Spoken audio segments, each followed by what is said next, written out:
Escuchábamos Canción para Rubén con Carlos Vives y Rubén Blades para iniciar el programa de hoy de Siempre Venezuela, Venezuela Siempre, hoy 7 de julio, 7 de julio del 2021. Bienvenidos a esta nueva emisión de Siempre Venezuela, Venezuela Siempre es noticia a través de este dial, el 1400 AM, la voz de la Gran Colombia, de nuestras redes sociales oficiales. Síguenos en Facebook, en Siempre Venezuela Radio, en Instagram, @Siempre Venezuela Radio, y en Twitter, @Siempre Venezuela. Y en enlace con la voz del Río Arauca, 1110 AM, a través de nuestra página web, www.siemprevenezuelaweb.com.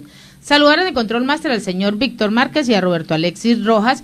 En las redes sociales, a Alex Meneses en la producción, a Vanessa Chacón, Gabriela Parra, Alan Peralta con registro nacional 0715 y quien les habla, a Nancy Pacheco, con registro nacional 0713 del Colegio Nacional de Periodistas Seccional Norte de Santander.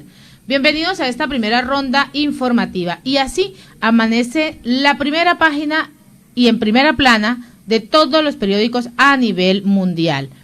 El asesinato del presidente de Haití. Haití vive un magnicidio en medio de una gravísima crisis de seguridad, pues el asesinato del presidente de Haití, Jovenel Moïse, se produce después de que el país está sumergido en esta grave crisis de seguridad y confrontación política en los últimos años. Pues este asesinato del presidente se produce después de que el país esté sumergido en esa crisis de seguridad y confrontamiento político. Este magnicidio sigue a una serie de asesinatos y a un conflicto que ha causado también miles de desplazamientos desde el pasado mes de junio. Según un informe del Centro de Análisis de Investigación de Derechos Humanos, más de 150 personas fueron asesinadas y otras 200 secuestradas entre el 1 y el 30 de junio en la zona metropolitana de Puerto Príncipe. Moïse ha sido asesinado por hombres armados que perpetraron un asalto a su residencia en las horas de la madrugada, donde también resultó herida su esposa, la primera dama, Martine Moïse. Estos, pues, son algunos de esos recientes episodios de violencia que ha vivido este país y uno de los más pobres de América. El 30 de junio del 2021, este grupo de policías haitianos matan al menos 15 civiles. La Red Nacional de Defensa de Derechos Humanos eleva la cifra así a 20 en represalias por el asesinato del portavoz del sindicato de la policía, Werbey Grefran. Entre los fallecidos, pues, se encuentra el periodista Diego Charles y el activista Marie Antoinette Duclaire, unas muertes por el gobierno de Haití que considera como un acto totalmente terrorista. Así se viene identificando en el día de hoy. Pero también después de la 1 de la mañana, cuando su esposa fue atendida, cuando la primera dama fue atendida en ese centro asistencial, donde se le prestaron esos primeros auxilios, pues la primera dama también fallece. Entonces el presidente y su esposa fallecen en este atentado. En ese sentido y en información preliminar de las siguientes horas, asciende al poder de forma provisional Claude Joseph, y él, en su derecho a portavoz y su derecho a dar estas primeras declaraciones, indican que por los funcionarios del gobierno Haití revelaron que el crimen fue perpetrado por ciudadanos colombianos y venezolanos. Aseguró que el señalamiento lo hizo el presidente provisional, quien ya asumió el cargo para este difícil momento de transición. Joseph señaló, de acuerdo a las declaraciones en agencias internacionales, que el mandatario fue asesinado en su casa por extranjeros que hablaban inglés-español.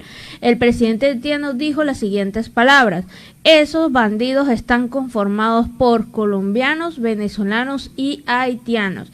Esperemos que esto no haya sido unas declaraciones por el mismo auge del momento, por el mismo calor del momento, a la ligera. Esperemos que esté basado en algo. Lo que sí es cierto es que las armas que portaban estas personas eran armas de guerra bastante fuertes, no como lo quisieron ver al principio, en los primeros momentos, de que se trataba simplemente de un asalto a una casa donde reside el primer mandatario de un país. Ya ahí habían como esa pata coja que le faltaba a la mesa, Y en estas segundas declaraciones pues dicen que el grupo estaría conformado por colombianos, venezolanos y haitianos, y bueno, serían las impresiones de él, serían ya datos confirmados, serían ya personas detenidas. Eso se irá aclarando en las próximas horas. Pero en medio de toda esa situación que se presentó en horas de la madrugada,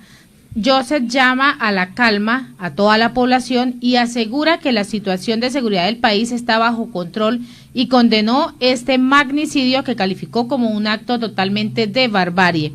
El asesinato se produce 2 meses antes de las elecciones presidenciales y legislativas convocadas para el próximo 26 de septiembre, unos comicios en los que Moisés no podía ser candidato. Y ante esa situación, Moisés había convocado para la misma fecha un referéndum para aprobar una nueva constitución, un proyecto que no contaba con el apoyo de la oposición ni de la comunidad internacional. Entonces son cabos sueltos. Ahí va a unas elecciones, matan al presidente, matan a la primera dama, él convoca, él no puede participar porque la Constitución no le permite participar nuevamente, y en medio de ese proyecto donde lanza un referéndum para el mismo día de las elecciones, sucede esto en horas de la madrugada. Es lamentable que esta situación siga ocurriendo y que va a llevar a unas consecuencias totalmente nefastas, porque un presidente que estaba cubriendo un puesto, era un presidente que estaba dado apenas con 1 año, eso era lo que tenía, él estaba como un suplente, eso era lo que tenía el presidente. Entonces el país está, y todas las primeras planas están conmovidas por este asesinato, porque fue un asesinato muy cruel, muy fuerte. Las imágenes que se pueden evidenciar son demasiado fuertes. Continuamos con más información. Bueno, vámonos con el presidente interino Juan Guaidó. Nuestro objetivo es salvar a Venezuela y detener los crímenes en el país para lograr una ventana de solución. El presidente de la República encargado, Juan Guaidó, destacó el día de hoy que la meta del gobierno legítimo es salvar a Venezuela de la crisis provocada por el régimen criminal de Nicolás Maduro. Nuestra meta es muy clara, es salvar a Venezuela, es detener los crímenes en este país, es lograr una ventana de solución y oportunidad en este momento, expresó el día de hoy mientras realizaba una rueda de prensa. Aseguró que Venezuela no se ha rendido y seguirá en las calles exigiendo lo que nos corresponde por derecho, por nuestra capacidad y nuestra lucha, que no solo ha resistido a los embates de la dictadura, sino también a haber construido un momento de solución a esta crisis y este conflicto. El mandatario convocó a los venezolanos a participar en los congresos regionales que se van a empezar a realizar a partir del 24 de julio en respaldo al Acuerdo de Salvación Nacional. Esta es una nota que viene ya con ese seguimiento al Acuerdo de Salvación Nacional. Lo expresaba ayer nuestro invitado Goncalves, que es politólogo, que realmente para llegar a una solución todos debemos estar unidos e ir al origen del problema. ¿Y cuál sería el origen del problema?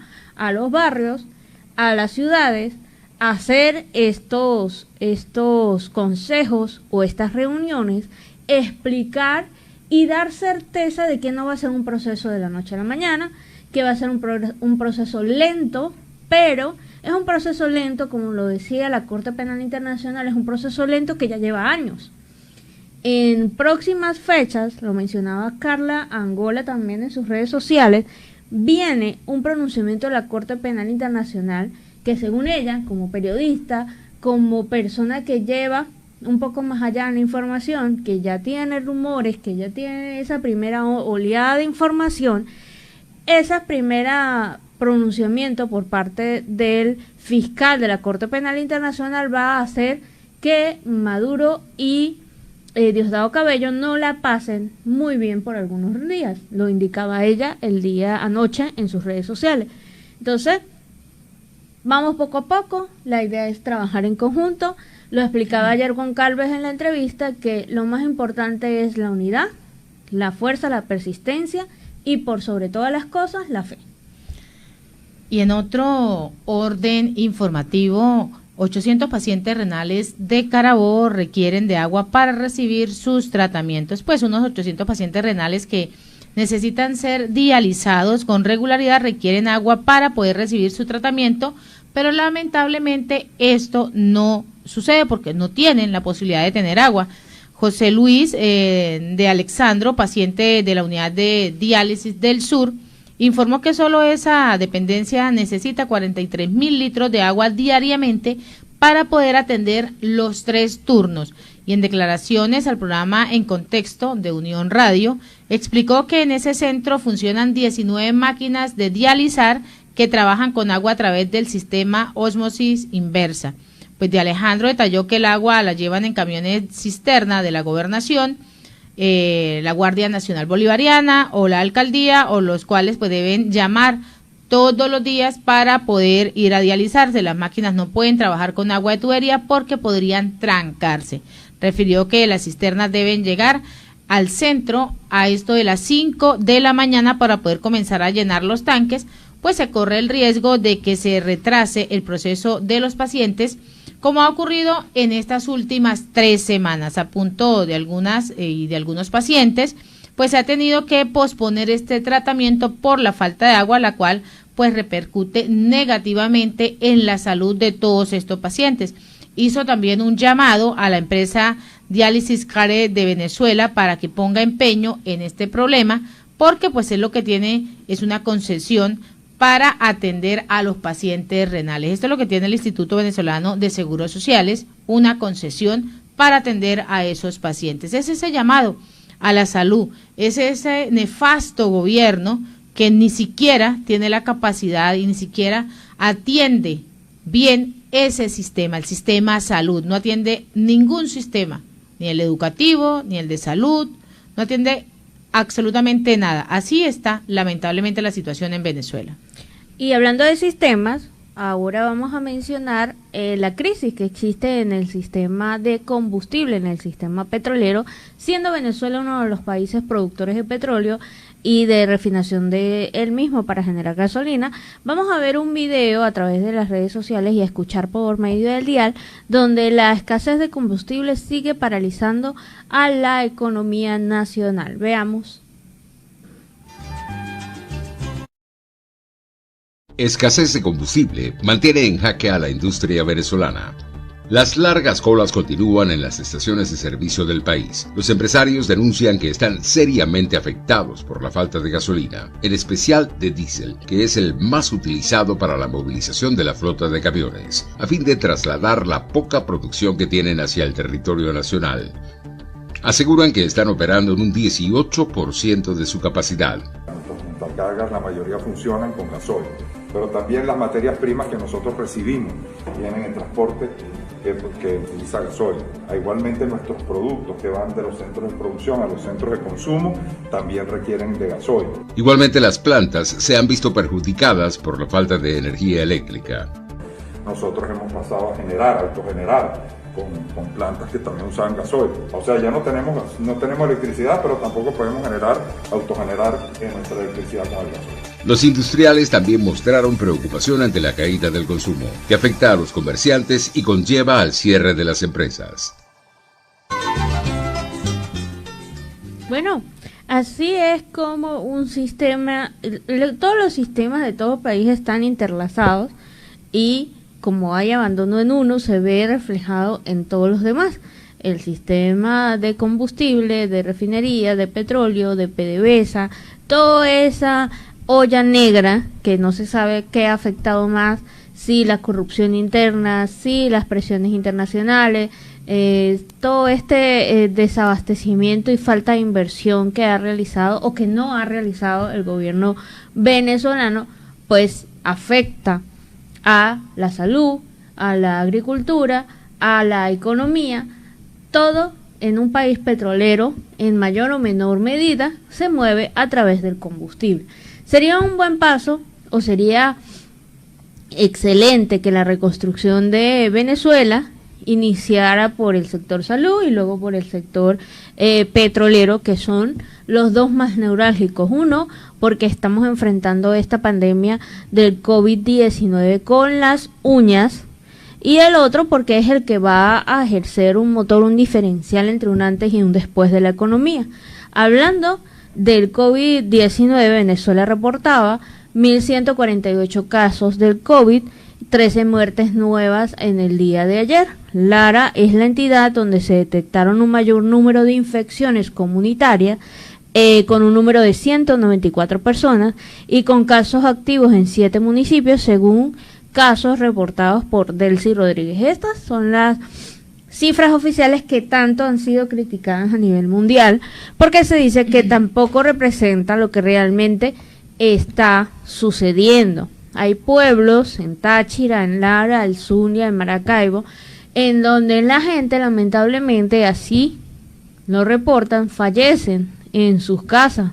La semana pasada veíamos un caso en San Cristóbal donde la persona ni siquiera se movilizó a un centro asistencial porque ya le habían indicado que no había camas, no pudo adquirir el oxígeno y lamentablemente fallece, siendo un migrante interno, así se le denomina a las personas que vienen de otros estados. Él era proveniente del estado Trujillo y lamentablemente fallece y es enterrado lejos de su familia, lejos de estas personas. Así como muere esta persona, lamentablemente siguen falleciendo muchas personas diarias a nivel nacional, y Delcy Rodríguez y su combo, o el combo administrativo, el combo de la administración actual de Nicolás Maduro, solo reportan 9 muertos a nivel nacional. Esto no tiene ni representa el balance real. Eso ni siquiera en un solo estado es lo que realmente está sucediendo. Lamentable situación que Venezuela ni siquiera para aportar los números, para saber cómo se está comportando en virus, para saber cómo la población está siendo afectada, es capaz de realizar un acto de conciencia y mostrar estos son los verdaderos números. Es lamentable de verdad cómo se mueven las cifras. No sabemos para demostrar qué, ya que el COVID-19 es una enfermedad que atacó a todos los países, a todos los hemisferios, a todos los continentes. Y en Siempre Venezuela, Venezuela Siempre, nos vamos a una pausa comercial y musical. Ya regresamos. Y así volvemos de la pausa escuchando esta colaboración entre Guzzi y Beto feat. Luis Enrique con el tema Cómo me duele.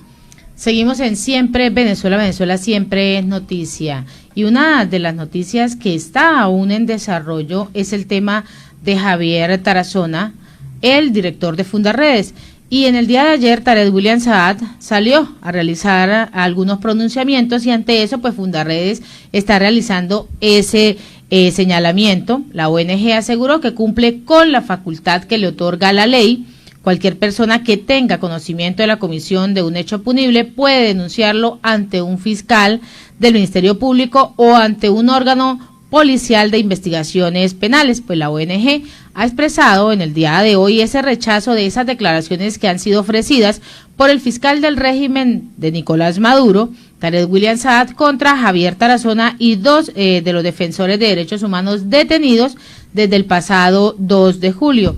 Ha agregado que Fundarredes cumple con la facultad que le otorga la ley. Cualquier persona que tenga conocimiento de la comisión de un hecho punible pues puede denunciarlo. Saad ha venido acusando a Fundarredes de emitir señalamientos públicos sin ningún tipo de fundamento. Esto luego de que Javier Tarazona, el director de la organización, exigió la semana pasada una investigación por los presuntos nexos del Estado venezolano con estos grupos guerrilleros colombianos. Tarazona, así como los defensores de los derechos humanos, Omar de Dios García y José Rafael Tarazona, pues están desaparecidos desde el pasado 2 de julio. Realizaron acusaciones públicas sin ningún fundamento. Eso es lo que dice Tarek William Saad, que incitan al odio y comprometen gravemente la paz de la República. Este tipo de actividades que venían haciendo bajo la fachada de una organización no gubernamental. Estas pues son las aparentes argumentaciones que está dando el fiscal general del gobierno de facto de Nicolás Maduro. Estados Unidos exigió al régimen de Maduro levantar las inhabilitaciones políticas a opositores. En las elecciones legislativas del 2015, la Mesa de la Unidad Democrática le asestó el mayor golpe electoral al chavismo, alzándose con la mayoría de la Asamblea Nacional. Esto trajo como consecuencia inhabilitación política a la tarjeta de la unidad. Estados Unidos apoya a una salida negociada a la crisis política en Venezuela que conduzca a elecciones libres, pero para esto el régimen de Nicolás Maduro debe levantar antes las inhabilitaciones a partidos políticos y dirigentes opositores. Así lo indicaba el día de hoy el portavoz del gobierno de Joe Biden. Washington ve las elecciones locales y regionales programadas para el 21 de noviembre en Venezuela como una oportunidad para que el Consejo Nacional Electoral garantice una votación creíble según los estándares democráticos internacionales. Las condiciones necesarias para unas elecciones libres y justas incluyen la liberación incondicional de todos los detenidos injustamente por motivos políticos, la independencia de los partidos políticos, la libertad de expresión, incluida la de los miembros de la prensa, y el fin de los abusos contra los derechos humanos. Así lo indicaba la AFP, un funcionario del Departamento de Estado. Solo con estos cambios fundamentales se darán las condiciones para que los venezolanos puedan expresarse políticamente y elegir a sus líderes por sí mismos. El Poder Electoral habilitó el 29 de junio a la opositora Mesa de la Unidad Democrática para competir en los próximos comicios. El Tribunal Supremo de Justicia, controlado por Maduro, se lo había prohibido hace 3 años. La decisión del CNE no permite que todos los partidos políticos de Venezuela participen en las elecciones y muchos de estos, pertenecientes a la oposición, todavía tienen prohibido participar. Así lo señala el vocero, que prefirió quedarse en el anonimato. La MUD nació en el 2008 como una alianza opositora al fallecido líder socialista Hugo Chávez, aglutinando a una 30%, un 35% de las organizaciones, entre ellas Voluntad Popular, de Leopoldo López y Juan Guaidó, Primero Justicia, en el que militaban el ex candidato presidencial Enrique Capriles, y en las elecciones del 2015, pues esta tarjeta funcionó perfectamente. Lo mencionábamos, o lo hemos mencionado en muchas oportunidades, que de organizarse una nueva MUD o una nueva oposición, se cierra bastante la posibilidad, y con estos movimientos que está haciendo el CNE es posible restablecer la confianza en el ente. Falta qué va a pasar con esta misión exploratoria que manda a la Unión Europea, también para ver si este acompañamiento internacional va a ser concluyente o solo de observación limitada, como lo ha venido haciendo desde hace más de 15 años, y bueno, a ver si con estas estrategias del CNE, del nuevo CNE, se logra realizar o aumentar la confianza del electorado en un proceso electoral en Venezuela. En las semanas anteriores se presentó esa donación del Programa Mundial de Alimentos, ese cargamento que llegó a Venezuela. Pues ese cargamento ya se comenzó, esa entrega de esas comidas escolares, y se empieza esta entrega en el estado Falcón. Cada bolsa contiene arroz, lentejas, sal y aceite. 4 de cada 5 venezolanos no tienen ingresos suficientes para cubrir la canasta alimentaria, según la encuesta nacional de condiciones de vida realizada por las principales universidades del país el año pasado. Pues este Programa Mundial de Alimentos ya comenzó esa entrega y lo hace a través de los diferentes organismos, y inicia en el estado Falcón como parte de ese convenio con el régimen de Nicolás Maduro. Así lo ha venido informando esa instancia de la Organización de las Naciones Unidas en las diferentes redes sociales. Niños menores de 6 años de edad en la escuela Antonio Dolores, en la ciudad de Coro, pues recibieron la ración de alimentos nutritivos. Esto es lo que ha venido señalando el programa. Cada bolsa contiene, como lo decía anteriormente, arroz, lentejas, sal y aceite. El primer lote de alimentos, con 42.000 paquetes de raciones, llegó al país a comienzos de julio para atender a niños en educación inicial. Pues esta bolsa de alimentos que dicen que es totalmente garantizada y que son alimentos totalmente nutritivos, pues son alimentos muy, muy básicos, ¿no? Muy básicos en una canasta alimentaria. Solo lleva arroz y lentejas. Eso es lo único que a la final. La sal y el aceite, ¿para cuántos tienen una familia? ¿Cuántos niños? Y es que no solo van a consumir esos niños, porque es que en Venezuela la crisis económica ha aumentado. Entonces la familia no está compuesta solo por papá, mamá y un solo niño. Les entregan una bolsita de cada cosa, pues se les alcanza para una sola ración.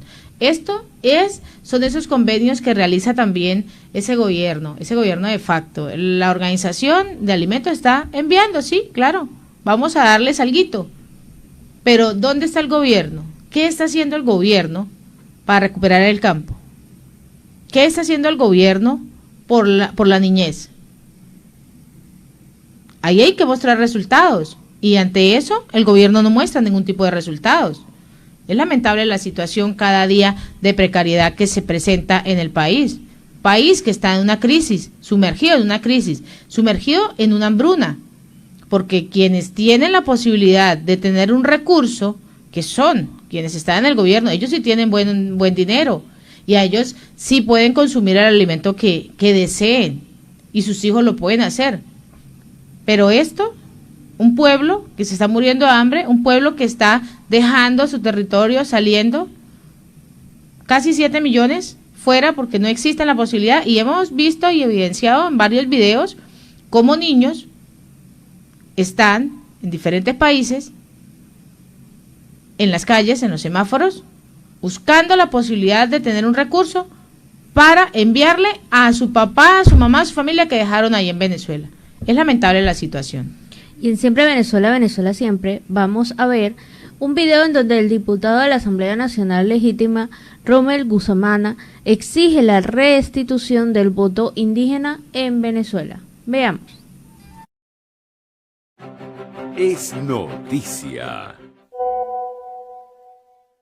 El diputado de la Asamblea Nacional por los Pueblos Indígenas, Rommel Guzmana, destacó que debe ser eliminada la resolución que expresa el voto de los pueblos indígenas como un sufragio especial. Tiene que eliminarse la resolución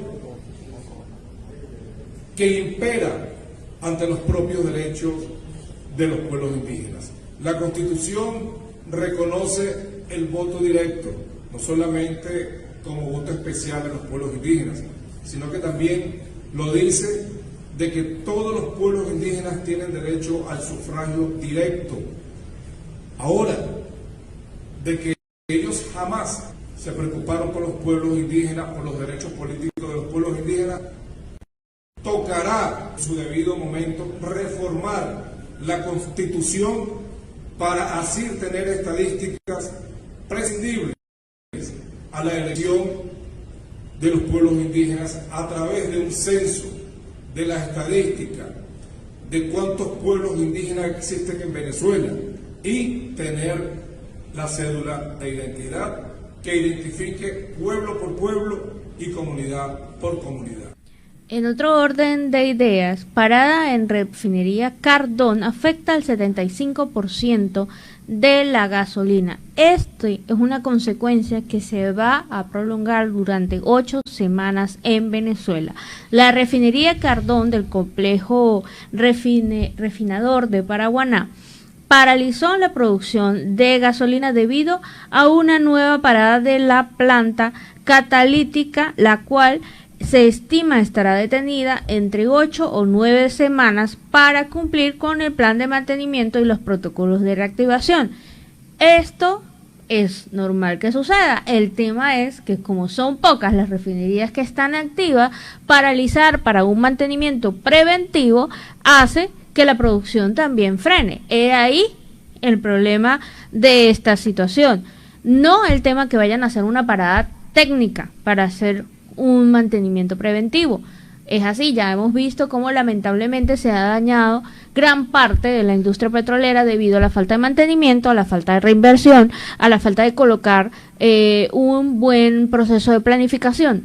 En este caso, se ve que la crisis de combustible se va a agudizar porque no hay suficiente producción. La información original fue dada a conocer por el dirigente sindical Carlos Colina y registrada por fuentes de la industria que confirmaron a Banca y Negocios que efectivamente hay la necesidad imperiosa de paralizar con la producción de combustible en esta planta, pero estiman que la contingencia podría ser resuelta en un plazo menor al tiempo de que se expresó, sería de 8 semanas. De acuerdo con las cifras ofrecidas por el también dirigente sindical Iván Freites, Cordón produce 60.000 barriles de los 80.000 barriles diarios de gasolina que están saliendo de las refinerías nacionales. Repito, 60.000 de las 80.000, una diferencia solamente de 20.000 barriles, sería la que Cardón está produciendo y las que va a dejar de producir durante 8 semanas por este tema de mantenimiento. Es decir, que la oferta ya está sumamente precaria, en condiciones precarias, porque la oferta va a disminuir, la que ya está, que es bajita, en un 75% adicional.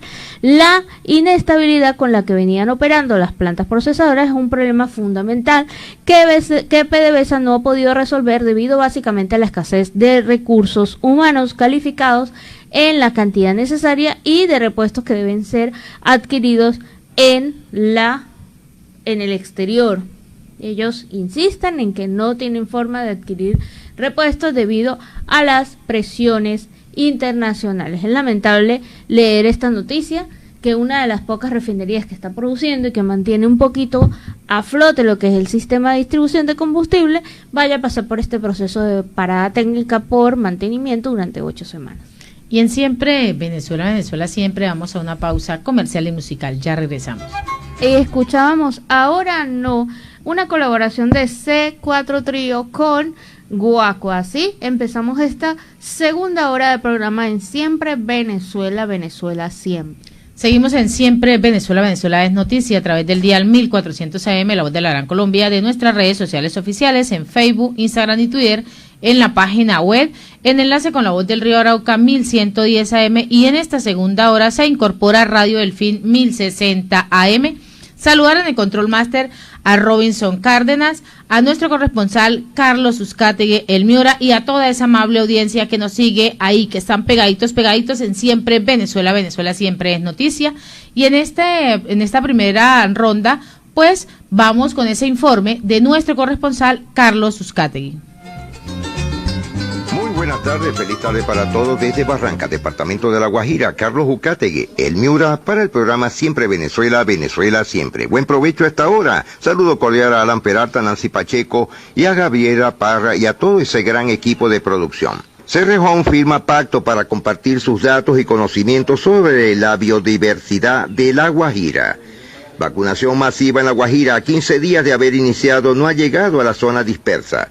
El Intran advierte que en Riohacha no han autorizado el incremento de la tarifa de taxi para el año 2021. Afectaciones leves del huracán Elsa en La Guajira durante el puente festivo. Y ya con las noticias que impactan sobre la firma del pacto de Cerrejón. Cerrejón firmó un pacto dentro de una iniciativa de la SIC Colombia y la Asociación Nacional de Empresarios ANDI, en la que participan más de 134 organizaciones de diferentes sectores, incluidas 26 empresas del país que se comprometen a contribuir con la generación de conocimiento a través de la publicación de datos sobre la biodiversidad. Esta iniciativa de datos abiertos, que ha sido auspiciada por la ANDI junto con otras empresas del país, ha permitido que el sector privado aporte de manera decisiva los datos de la biodiversidad del territorio, porque hacer empresa en Colombia y hacer minería responsable es un compromiso también con el medio ambiente.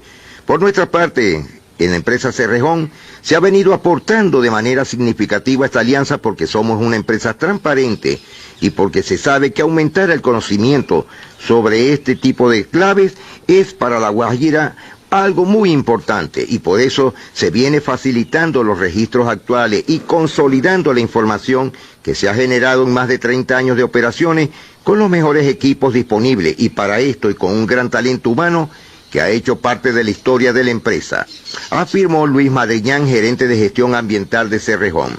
Pero hasta el momento la empresa minera Cerrejón ha generado más de 400.000 datos, desempeñando un rol clave en esta alianza, ya que se constituye como el principal publicador de información sobre la biodiversidad del departamento de La Guajira.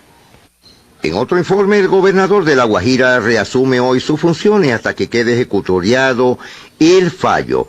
Luego de solicitar el reintegro, reasume hoy sus funciones el gobernador de La Guajira, Nemesio Roy Garzón, quien gozaba de vacaciones desde el pasado viernes 2 de julio. Roy Garzón había solicitado vacaciones, las cuales le fueron concedidas desde el pasado 2 de julio, pero ayer, lunes, solicitó el reintegro a la Secretaría General de la Gobernación de La Guajira. El mandatario estará en el cargo hasta que quede ejecutoriado el fallo de la sección quinta del Consejo de Estado que declaró nula su elección como gobernador de La Guajira. Asimismo, se reunirá hoy muy temprano con su equipo de gobierno para hacer seguimiento a algunas iniciativas que se vienen trabajando desde la administración. Como es conocimiento general, el abogado Carlos Mario Izaza anunció que seguirá en la defensa del gobernador de La Guajira, haciendo uso de las herramientas legales que le conceda la ley, como la aclaración de la sentencia o la solicitud de adicción al fallo en contra del mandatario guajiro. Mientras tanto, su abogado, Álvaro Alario Montero, lo dijo muy claro: a Nemesio Roy Garzón le violaron el derecho a elegir y a ser elegido. Para el abogado Álvaro Alario Montero, la Comisión Quinta del Consejo de Estado le violó a Nemesio Roy Garzón el derecho a elegir y ser elegido por una interpretación equivocada de la doble militancia, razón por la cual puede interponer una acción de tutela ante el mismo organismo que conocería la sección primera. Explicó que puede solicitar una medida cautelar y, si se le concede, puede seguir en el cargo mientras se decide la acción de tutela, y si finalmente le es favorable, le ordenan a la sección quinta que produzca un nuevo fallo con fundamento en los argumentos que se expongan en la medida ya favorable a Nemesio Roy Garzón. Sobre el proceso, el abogado precisó que el Consejo de Estado dejó de aplicar el principio pro homine, es decir, de la interpretación más favorable, sobre la única instancia que se indica en el fallo, es decir, que habría ninguna clase de recurso. Puntualizó que lo ideal es que en Colombia se ponga a tono con la Convención Americana de los Derechos Humanos, a la cual se adhirió en el año 1973 y forma parte del bloque de constitucionalidad que establece el artículo 3 de la Constitución Política, que entre otras cosas es obligatorio para Colombia. Agregó que eso hubiese significado que con el cargo de Nemesio Roy, es decir, de elección popular, esta decisión necesariamente debería de tener una segunda instancia, porque los procesos de única instancia están proscritos y se le aplica a toda clase de procesos, incluyendo los electorales, con mucho más razón. Agregó que lo ideal hubiese sido que esa decisión la hubiera conocido la Sala Plena Contenciosa Administrativa del Consejo de Estado por su importancia jurídica, porque ese tema es por lo cual no hay claridad, y a Nemesio Roy lo están sacando por un tecnicismo. También puede solicitar la declaración a la aclaración del fallo o adicción a la sentencia. En otro punto de la nación, Ismael Darío Lopera es el presunto abusador de 15 niños en hogar infantil de Medellín. La Policía Nacional reveló las primeras imágenes de Ismael Darío Lopera Tangarife, presunto abusador de por lo menos 15 menores de edad de 5 años en un hogar infantil en la ciudad de Medellín. Ya de regreso de nuevo a La Guajira, la vacunación masiva está a 15 días de haber iniciado y no ha llegado a la zona dispersa. La emergencia social, económica y ecológica que vive el país como consecuencia del impacto de la pandemia y la aceleración del contagio COVID-19 durante los últimos meses, en La Guajira puso de manifiesto la necesidad de reiterar la solicitud de contar con una vacunación diferencial reactiva masiva y unidosis con cobertura significativa en la parte rural, a nivel de los corregimientos y territorios ocupados, sobre todo por las comunidades indígenas.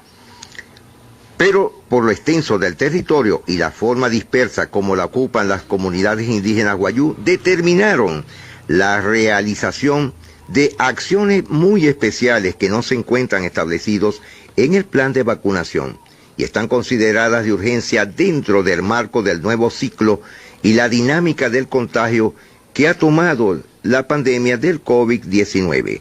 La Organización Mundial de la Salud, OMS, ha documentado los beneficios de la vacunación masiva mediante el uso de una sola dosis por miembro de una comunidad en riesgo. Se ha encontrado que posterior a ella se registran pocos casos de contagio, rompiendo el circuito de esta propagación de la enfermedad dentro de las zonas vacunadas. Las empresas eólicas con proyectos de generación de energía en La Guajira lo comprendieron de esa manera, directa, e iniciaron un proceso de incidencia nacional para llevarla a cabo, con el objeto de facilitar el desarrollo de las consultas previas de manera presencial. Producto de ello, en el departamento de La Guajira, fue el primer departamento en Colombia en acceder a los biológicos de Janssen de manera directa, reactiva, sistemática y por supuesto gratuita. Expectativas incumplidas ya que en las rancherías de las zonas de influencia de los proyectos de fuentes no convencionales de energía renovable, que es la FNCER, aún la vacunación no se hace presente, indicando que se han quedado en los centros urbanos y por supuesto en los núcleos poblados. Durante su visita a La Guajira, el ministro de Salud y Protección Social, Fernando Ruiz Gómez, en la segunda semana de junio, junto al gobernador Nemesio Roy Garzón, anunciaron el inicio de la vacunación masiva contra el COVID-19 en los 15 municipios del departamento, con la aplicación de vacunas con una dosis, sobre todo en las zonas rurales dispersas, por lo cual fueron habilitados 33 puntos de vacunación en el departamento, disponiéndose de las 42 IPS con capacidad para llevar a cargo esta gran tarea. Señores, nos despedimos, será hasta mañana. Carlos Jucátegui, el Miura, retornando a los estudios. Seguimos en Siempre Venezuela, Venezuela Siempre Noticia. Y ya sale nuevamente el caso de Alex Saab. Y los abogados de Alex Saab fundamentan su apelación a fallo de un juez de Estados Unidos. Pues Saab está acusado en Estados Unidos de conspirar para lavar dinero y del lavado de instrumentos financieros, al igual que su mano derecha, Álvaro Enrique Pulido, también colombiano. Pues los abogados del empresario colombiano Alex Saab, cuya extradición a Estados Unidos por acusaciones de lavado de dinero fue concedida por la justicia de Cabo Verde, presentaron un escrito a la Corte de Apelaciones del 11º Distrito de Estados Unidos, con el que fundamentan que poseen estatuto diplomático. El 1 de abril, la defensa de Saab, supuestamente un testaferro de Nicolás Maduro, comunicó a la Corte de Apelaciones con sede en Atlanta, en Georgia, su intención de recurrir a ese fallo del juez federal Roberto Escola, y ahora pues presentó el escrito inicial para la apelación, según lo han informado en el día de hoy los abogados en un comunicado que han hecho llegar. Los abogados piden a la Corte que desestime ese fallo del juez Escola, que niega la inmunidad diplomática a Alex Saab, a no ser que se presente personalmente en Estados Unidos. Saab pues está acusado en Estados Unidos de conspirar para el lavado de dinero y el lavado de instrumentos financieros, al igual que su mano derecha. Los abogados vienen alegando y alegan que el juez basó su decisión en la doctrina de la desautorización de fugitivo, que establece que las personas prófugas de la justicia no se pueden presentar alegatos legales hasta que haya sido llevada físicamente ante un tribunal. Según la defensa, esta doctrina no se aplica en este caso, en el caso de Alex Saab, porque acuérdense que el gobierno ha pagado y ha dicho que Alex Saab estaba en una misión diplomática. Nunca ha huido de Estados Unidos o de las autoridades policiales estadounidenses y se ha opuesto a su extradición a Estados Unidos. Él nunca se ha opuesto a la extradición. Bueno, entonces, ¿por qué está pasando tantos documentos? ¿Por qué no ha querido ir a pasar esas navidades felices? Y pues el alegato que ellos están pasando, los abogados en este momento, es que él es un diplomático venezolano. Bueno, vamos a ver en qué termina esta historia. Yo creo que a eso todavía le faltan capítulos. Muchísimos capítulos le hacen falta, porque acuérdense que Alex Saab es barranquillero, colombiano, pero con un corazón y un bolsillo venezolano. En otro orden de ideas, directora del Hospital Luis Racetti indica que más de 700 trabajadores en la salud no han sido vacunados. La directora mencionaba que en Anzoátegui desde hace 3 meses no les asignan dosis contra el COVID-19 al personal sanitario. Preocupada, asegura estar la directora del Hospital Luis Racetti de Barcelona, Tibisay Triana, tras la repentina paralización de las jornadas de vacunación contra el COVID-19 para los trabajadores de la salud que hacen vida en el principal centro asistencial de Anzoátegui. Hay que mandarle esta notita al ministro de Salud, quien indicaba que ya el 100% del personal de la salud había sido vacunado no solamente en una, sino en 2 dosis. Hay que ver por qué este personal queda por fuera siendo miembro de un hospital público y que corresponde al Ministerio de Salud.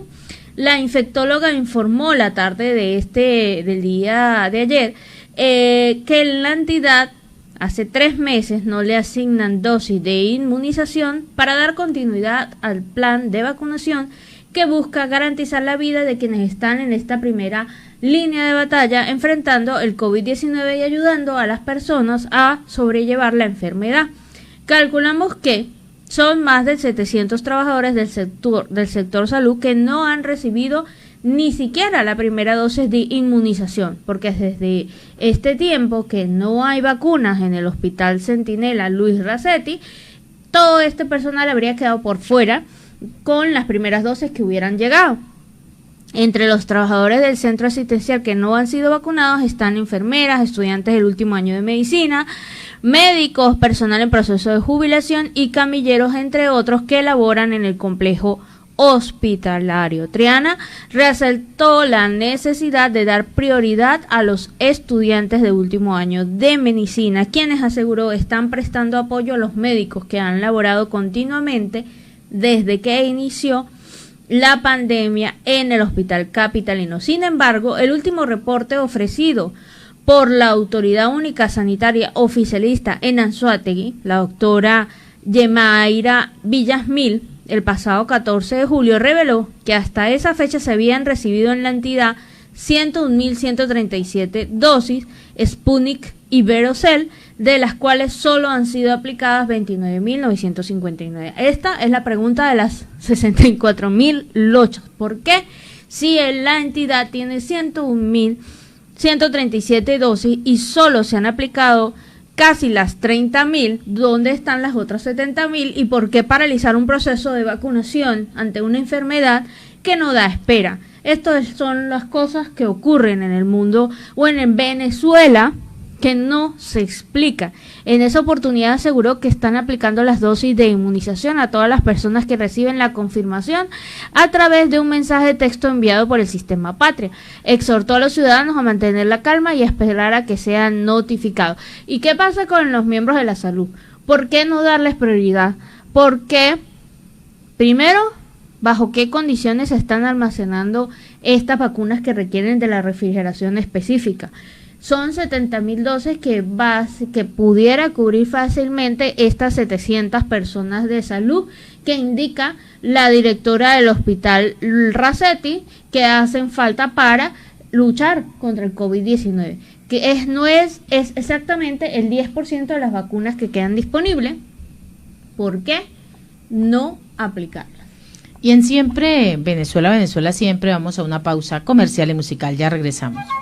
Y en Siempre Venezuela, Venezuela Siempre, retornamos de esta pausa escuchando Fantasía Herida de Eric Franceschi, una salsita allí rica para iniciar este segmento de programa.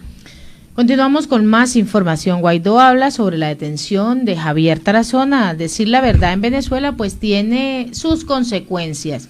Y el dirigente opositor Juan Guaidó aseguró que la detención de Javier Tarazona junto a los otros 2 miembros de la ONG Fundaredes pues es una muestra más de un gobierno totalmente que busca invisibilizar la grave problemática que se viene presentando y que enfrenta Venezuela. Este miércoles ha rechazado la detención de estos 3 miembros de Fundaredes, incluyendo a su director Javier Tarazona. Decir la verdad en Venezuela pues tiene consecuencias. Esto lo ha expresado Guaidó durante una rueda de prensa que destacó que el objetivo de Nicolás Maduro pues es invisibilizar los problemas que atraviesa el país. Y en medio de esa rueda de prensa, la cual se realizó en las horas de la mañana, tipo 10 de la mañana, pues también mostraba cuál es esa expectativa que se tiene con el tema de las elecciones. Ayer, en medio de la entrevista que se mantuvo con Orlando Goncalves, él decía que 16 años han tenido que pasar para que se tenga una revisión internacional en estas elecciones, en estas mega elecciones que se van a realizar el 21 de noviembre. Y Juan Guaidó esta mañana también reiteraba que el gran paso que da es buscar la unidad, buscar la democracia, buscar nuevamente la confianza en el voto. Delsa Solórzano, quien también estaba en la reunión, hacía acotación del tema.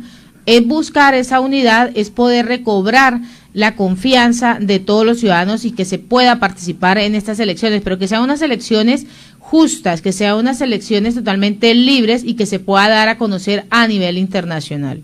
En otro orden de ideas, Táchira Hospital Centinela en la lucha contra el COVID-19 registra bajo suministro de bolsas para envolver cadáveres. La directora del Hospital Central de San Cristóbal, Moevia Sosa, informó que el abastecimiento de bolsas para envolver los cadáveres infectados de COVID-19 es poco y que la cantidad de fallecimientos sobrepasa la cantidad de bolsas que llegan. La directora del hospital informó a los medios de comunicación que el Ministerio de Salud está enviando una cantidad insuficiente para envolver a los cadáveres de las personas que murieron a causa del COVID-19. Sosa precisó que en julio llegó un pedido de bolsas, pero aclaró que en algunos momentos llegan y en otros casos no. No existe una cifra específica de bolsas solicitadas, ya que en el Hospital Centinela las piden continuamente ante el incremento de las muertes por el virus. Explicó que ante la escasez de bolsas existe otro sistema para envolver los cadáveres, pero advierte que no es el procedimiento recomendado debido a los fluidos y aromas que salen de las personas que fallecieron infectadas. Actualmente no han puesto en práctica dicho sistema, ya que hasta el momento, a Dios gracias, no se han visto con inventarios cero. Pero Moevia Sosa insistió en la necesidad de que la morgue reciba los cadáveres porque se siguen acumulando en áreas no adecuadas.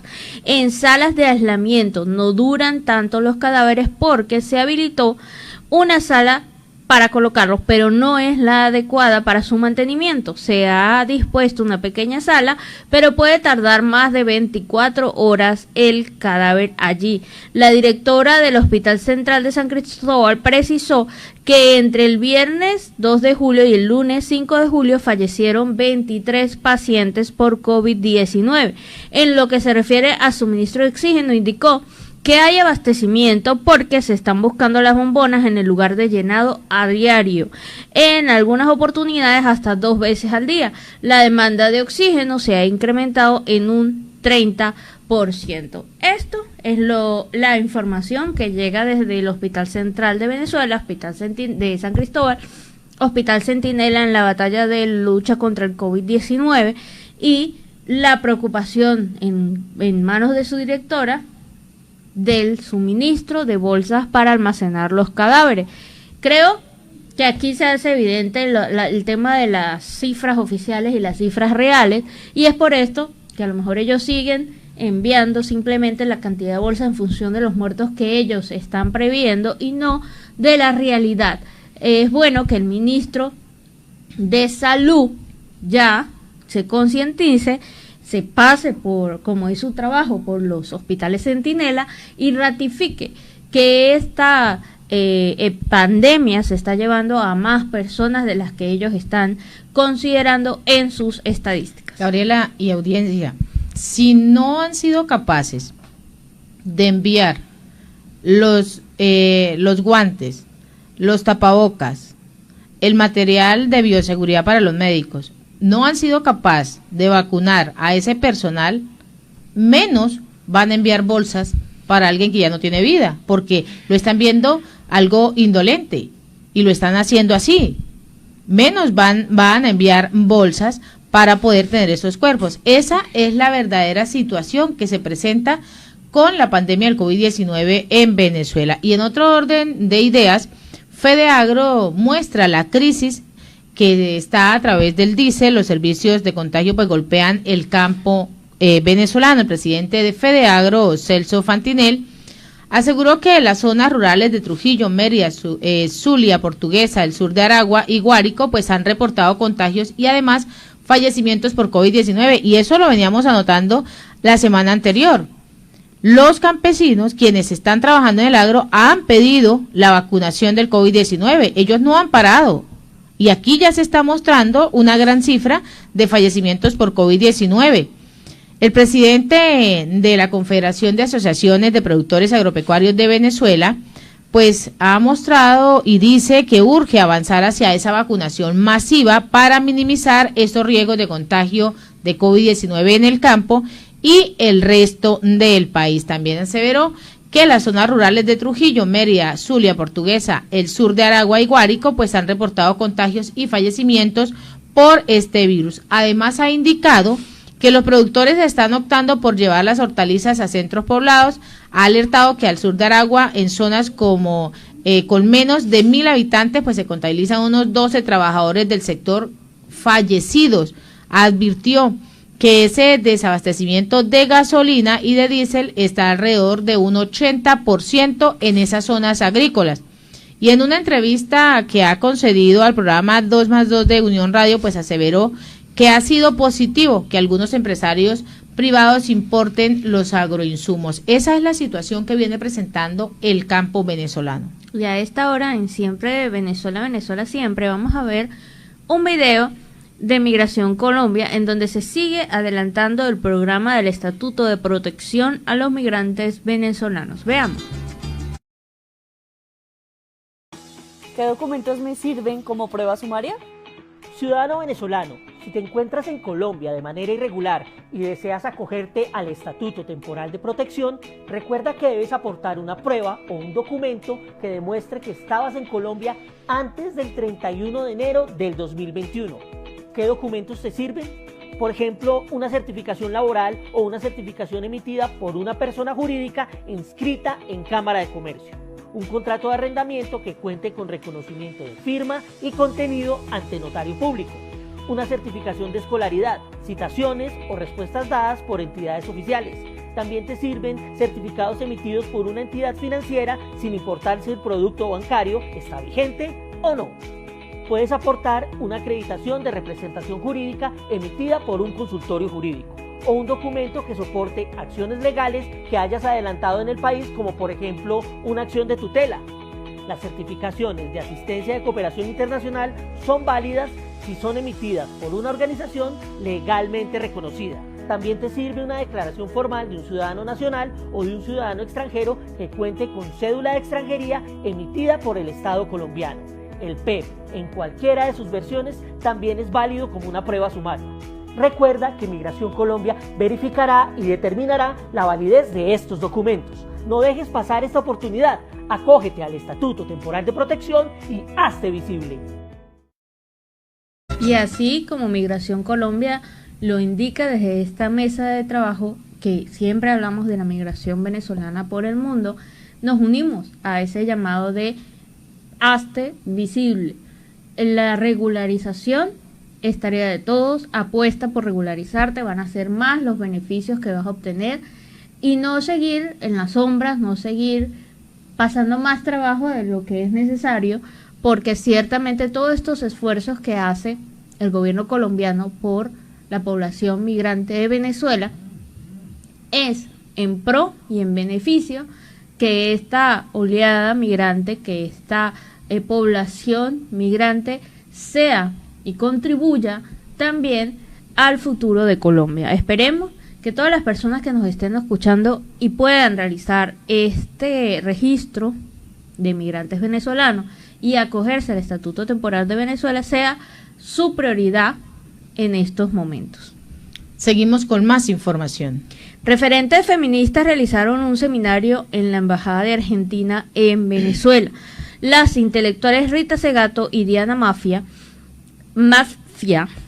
encabezaron un evento que se desarrolló en formato mixto, presencial y virtual. Se organizó en el marco de la Agenda de los Derechos Humanos y de Género en ambos países. La Embajada de Argentina en Venezuela realizó este seminario titulado Lo personal es político, autonomía física y financiera de las mujeres, en el marco de la Agencia de los Derechos Humanos y de Género, que lleva a cabo esa sede diplomática en Caracas desde el 2015.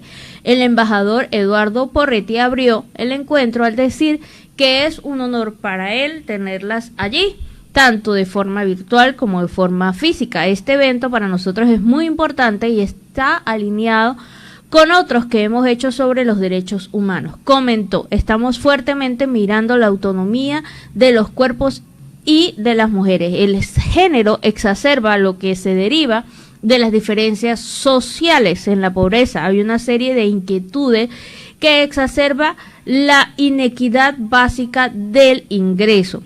Luego, remarcó que la Argentina está consiguiendo logros importantes en la mirada de género y puso como ejemplo la creación de un ministerio, el debate para la legalización de la interrupción voluntaria del embarazo y los distintos programas existentes. Igualmente expresó que falta mucho, hay problemas presupuestarios y otros que afectan el movimiento de igualdad. El movimiento Ni Una Menos es un movimiento sensacional porque articula los reclamos feministas con los movimientos de base. Es diverso y genuino este movimiento porque es un movimiento típico de la cuarta ola. Es ahora un movimiento que se vincula con lo social y es de abajo hacia arriba. Es un movimiento que modifica los roles convencionales de la mujer. Luego agregó, ya no es un feminismo de élite o de intelectuales, sino que es un feminismo que busca ganar en el territorio e involucrarse en la política. Lo personal es político, es el eslogan porque reconocemos que hay una serie de agendas que todavía están por cumplirse.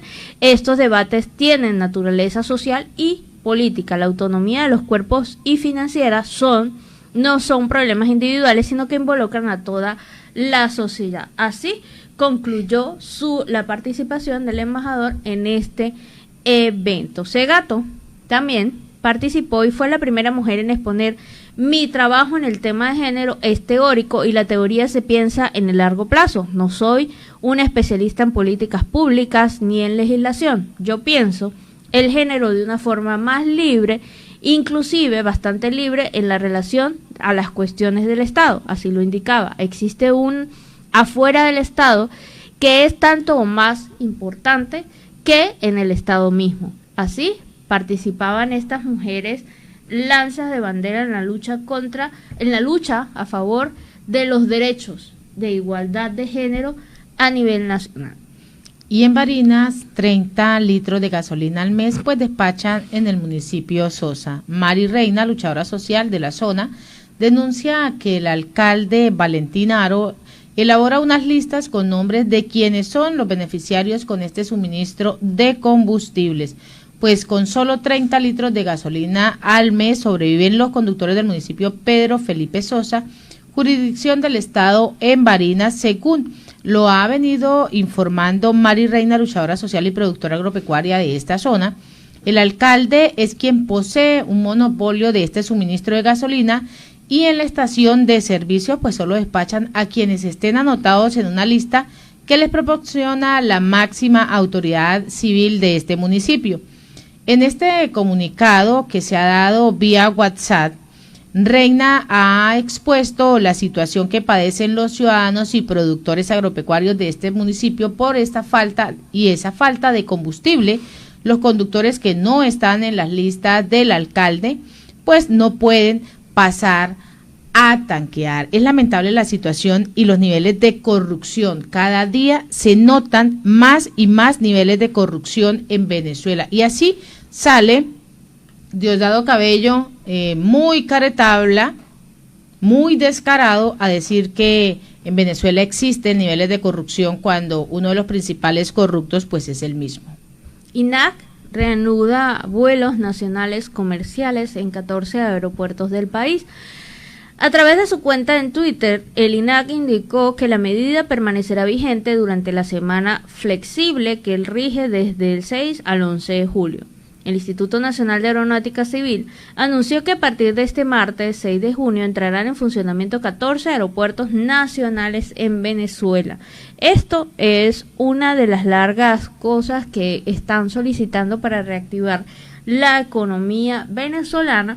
Lo mencionamos en una oportunidad que se llevan más de 36 horas ir de Táchira a Caracas, habiendo aeropuertos que pueden suministrar o facilitar esta demanda de transporte y traslado de personas. El comunicado especifica que los 14 aeropuertos son el de Maracaibo, El Vigía, Barquisimeto, Valencia, Maiquetía, Barcelona, Por la Mar, Los Roques, Aeropuerto Caracas, Canaima, Cumaná, Las Piedras, Barinas y Maturín. El ente gubernamental aseguró que en los aeropuertos los usuarios deben seguir las normas de bioseguridad para evitar la propagación del COVID-19. Los vuelos durante la pandemia, con el anuncio oficial, una de las primeras decisiones emitidas por el gobierno de Nicolás Maduro fue suspender los vuelos nacionales e internacionales. 8 meses después, el 2 de noviembre de ese mismo año, los vuelos empezaron a ser autorizados en algunos aeropuertos, pero faltaban los principales, los de la casa. Al comienzo de este año 2021, algunos de los aeropuertos entraron en funcionamiento. Sin embargo, el 21 de marzo se implementó 3 semanas de cuarentena radical, producto de la nueva ola y entrada de la cepa brasileña, lo que generó nuevamente el cierre de estos. El domingo 11 de abril, INAC autorizó operaciones comerciales a 6 aeropuertos, que eran Por la Mar, Maiquetía, Valencia, Maracaibo, Los Roques y el aeropuerto de Caracas. Sobre los vuelos internacionales en Venezuela, solo hay posibilidad de viajar a México, Bolivia, República Dominicana, Turquía y Panamá. Recordando que México, cuando la persona de Venezuela llega, lamentablemente se han suscitado casos que la persona no puede salir del aeropuerto, es retenida por migración y es devuelta al país de origen porque están en continuo proceso de cambiar las reglas, cambiar los requisitos, cambiar las normas, y ya han varias denuncias que lamentablemente a venezolanos los han devuelto. Así que detener o a estudiar, cada país es libre de decidir cuáles son las reglas para que un migrante entre a su territorio, en eso estamos de acuerdo. Lo que se pide es que las reglas o las normas se mantengan en un periodo de tiempo para que las personas se puedan adaptar y no alzar el vuelo con unas normas y aterrizar con otras normas y quedar por fuera por falta de alguno de los requisitos. Eso es lo que está solicitando el pueblo venezolano al gobierno de México para que no sigan suscitando estos impases en donde las personas sufren estando retenidas en los aeropuertos. Pasan calamidades, pasan hambre, pasan necesidades, no pueden terminar de llegar a su destino, y es por este tema, porque se está ajustando constantemente las normas para aceptar a un migrante dentro del territorio mexicano. Y así con esta nota hemos llegado al final de una emisión más de Siempre Venezuela, Venezuela Siempre es Noticia, a través de este dial, el 1400 AM, la voz de la Gran Colombia, en nuestras redes sociales oficiales, en Facebook, Instagram y Twitter, en la página web, en enlace con la voz del Río Arauca 1110 AM, con Radio Delfín 1060 AM. Agradecer en el control máster al señor Víctor Márquez, a Roberto Alexis Rojas, a Robinson Cárdenas, en las redes sociales a Alex Meneses, en la producción a Vanessa Chacón, Gabriela Parra, Alan Peralta con registro nacional 0715 y quien les habló Nancy Pacheco con registro nacional 0713 del Colegio Nacional de Periodistas Seccional Norte de Santander. Hasta la tarde. Hasta la tarde.